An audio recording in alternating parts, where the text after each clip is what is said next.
Humpty Dumpty एक गोल मटोल अंडे जैसा मजेदार और प्यारा सा दोस्त था। वो हमेशा हंसता गाता और नई नई बातें करता रहता था। उसे सबसे ज्यादा मजा आता था एक पुराने किले की ऊंची दीवार पर बैठने में। वहां से वो पूरा गांव देख सकता था, दूर दूर तक पेड़ फूल और उड़ते हुए पक्षी। एक दिन उसके दोस्त खरगोश, पक्का और बिल्ली नीचे से बोले, हम्टी नीचे आओ, चलो खेलते हैं।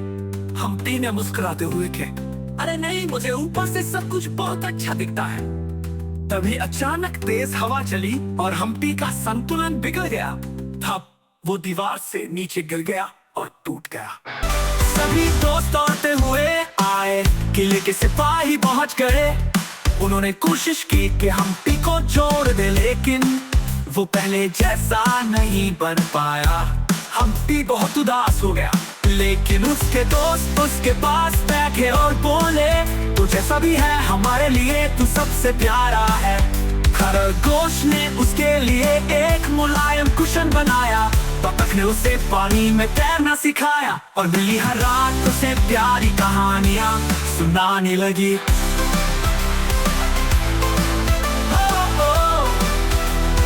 हम्टी नीचे आ, चलो धीरे धीरे हम्टी फिर से खुश रहने लगा। अब वो दीवार पर नहीं चढ़ता था, बल्कि अपने दोस्तों के साथ जमीन पर खेलता, हंसता और मस्ती करता। और मस्ती करता। असली दोस्त वही होते हैं जो मुश्किल वक्त में साथ देते हैं। और जरूरी नहीं कि ऊंचाई पर बैठकर ही खुशी मिले, असली खुशी अपने लोगों के साथ होती है।